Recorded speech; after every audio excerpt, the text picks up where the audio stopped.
কোনো প্রকার electric bitter oven ছাড়া আজকে আমি আপনাদের সাথে মাত্র একটি ডিম দিয়ে গ্যাসের চুলায় super soft vanilla sponge cake তৈরি করে দেখাবো। তো আসসালামু আলাইকুম। যাদের কাছে ইলেকট্রিক ওভেন বা ইলেকট্রিক বিটার নেই তারা এই রেসিপিটি হুবহু ফলো করলে ইনশাআল্লাহ এরকম পারফেক্ট একটা কেক তৈরি করতে পারবেন।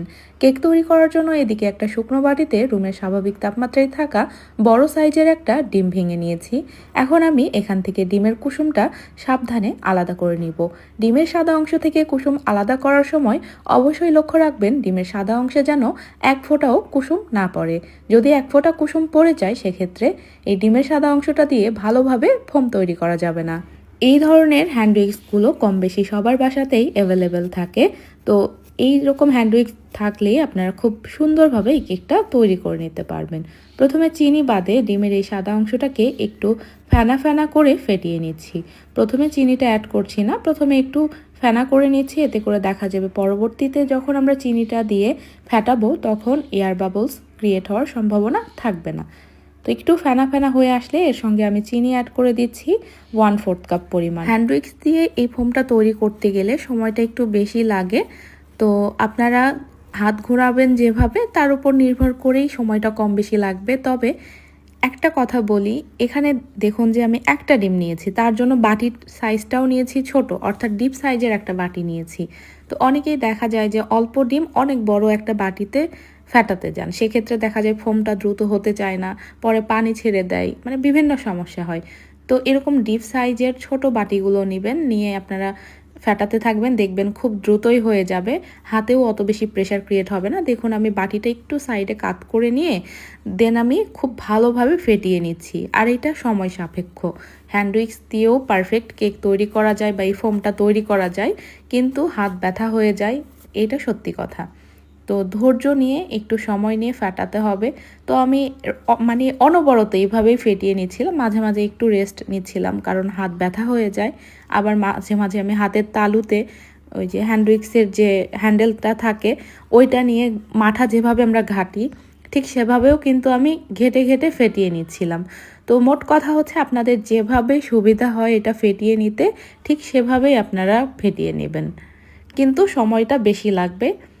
আর হ্যান্ড উইক্স দিয়ে দেখা যায় যে ফোমটা রেডি করার সময় এয়ার বাবলস হওয়ার ভয়টা কম থাকে, মানে 99% কম থাকে, ভয় থাকে না। তো দেখুন এখানে সুন্দর ফোম তৈরি হয়ে গেছে, দাগ টেনে নিয়েছি, একদম স্থায়ী এবং স্পষ্ট বোঝা যাচ্ছে। এই পর্যায়ে কুসুম অ্যাড করে দিলাম, আর দিব ভ্যানিলা এসেন্স 1/2 চা চামচের থেকে অর্ধেক। আর এই পর্যায়ে আপনারা 1/2 টেবিল চামচ পরিমাণ সয়াবিন তেল দিতে পারেন। তো আমি যেহেতু তেল ব্যবহার করি না ওই জন্য তেলটা দিলাম না। এখন বলি, আপনারা এই কুসুমটাকে খুব জোরে মিশিয়ে নেবেন না, সাদা অংশের সঙ্গে একদম হালকাভাবে মিশিয়ে নেবেন যাতে করে ফোমটা বসে না যায়। হালকা হাতে ফোল্ড করে করে মিশিয়ে নেবেন, তাহলে ফেনা হওয়ারও ভয় থাকবে না আর ফোমটা পাতলা হয়ে যাওয়ারও ভয় থাকবে না। এখন আমি শুকনো উপকরণগুলো মেপে দিয়ে দিচ্ছি। এখানে 1/4 কাপ পরিমাণ দিলাম ময়দা, এর সঙ্গে দিব 1/2 টেবিল চামচ পরিমাণ কর্নফ্লাওয়ার। ডিমের সাইজ যদি ছোট হয়, হ্যাঁ, সেক্ষেত্রে করবেন কি ময়দা থেকে 1/2 টেবিল চামচ ময়দা উঠিয়ে নিয়ে ওই 1/2 টেবিল চামচ কর্নফ্লাওয়ার দিবেন, তাহলেই হবে। তো 3টা শুকনো উপকরণ চেলে একসঙ্গেই দিয়ে দিলাম। পর্যায়ে তাড়াহুড়ো করা যাবে না, একদম আলতো হাতে ফোল্ডিং মেথডে মিশিয়ে নিতে হবে যাতে করে আমরা যে ফোমটা তৈরি করেছি এই ফোমটা বসে না যায়, ফলে ফোমের জন্য টেক্সচারটা অত বেশি সফট বা স্পঞ্জি হয়। দেখুন এখানে আমার খুব ভালোভাবে মিশিয়ে নেওয়া হয়ে গেছে। এখন লাস্ট পর্যায়ে আমি স্প্যাচুলা দিয়ে চেক করে নিব নিচে কোনো শুকনো উপকরণ দলা পাকিয়ে আছে কিনা। আর যেহেতু আমি বড় সাইজের একটা ডিম নিয়েছি ওই জন্য 5 ইঞ্চি মোল্ডে আমি বেক করে নিব। তো আজকে যে ডিমটা আমি ব্যবহার করেছি এটা লাল যে ডিম থাকে ওইটা না, সাদা ডিম। বর্তমানে গরমের দিন আমি ডিম কিনতে নিজেই যাই বাজারে, তো দেখা যাচ্ছে যে লাল ডিমের দামও বেড়েছে, আবার সাইজটাও কেমন জানি ছোট ছোট সাইজ। কথা বলতে বলতে 5 ইঞ্চি মোল্ডে ঢেলে নিয়ে এখন আমি চুলাতে এটা বেক করে নিব। চুলায় যে স্টিলের পাতিল বসিয়ে স্ট্যান্ডটা দিয়ে 5 মিনিটের জন্য একটু হিট করে নিয়েছি, অর্থাৎ প্রিহিট। এরপরে স্ট্যান্ডের ওপরে মোলটা বসালাম, বসায়ে ঢাকনাটা দিলাম। আর আমার এই পাতিলটা খুবই মোটা, হিটটা এত সুন্দর অ্যাবজর্ব করে রাখে যার ফলে উপর নিচ সব দিক দিয়ে সমান তাপ পায়। তো একদম লো আছে, এরকম লো আছে বেক করে নিব, বেশি সময় লাগে না চুলাতে। তো এই কেকটা হতে আমার 16-17 মিনিট মতো সময় লেগেছে, মানে গন্ধ পাচ্ছিলাম, তাড়াতাড়ি যে খুলে দেখি যে মাশাআল্লাহ কেকটা একদম হয়ে গেছে। তো দেখতেই পাচ্ছেন মাশাআল্লাহ কত সুন্দর হয়েছে। ঢেকে রাখছি ঠান্ডা হওয়ার জন্য। তো পুরোপুরি ঠান্ডা হয়ে গেলে আমি ফিরে আসলাম।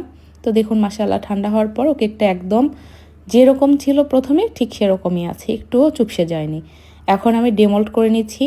ডেমোল্ড করে আপনাদেরকে দেখাচ্ছি কেকটার ফাইনাল লুকটা কেমন এসেছে। আর মাশাআল্লাহ কেকটা একদম পারফেক্ট হয়েছে। তো ডিমের সাইজ যেহেতু বড় ছিল ওই জন্য পুরা মোল্ডটা ভরে গেছে, যদি ছোট থাকতো পুরা মোল্ডটা ভরতো না।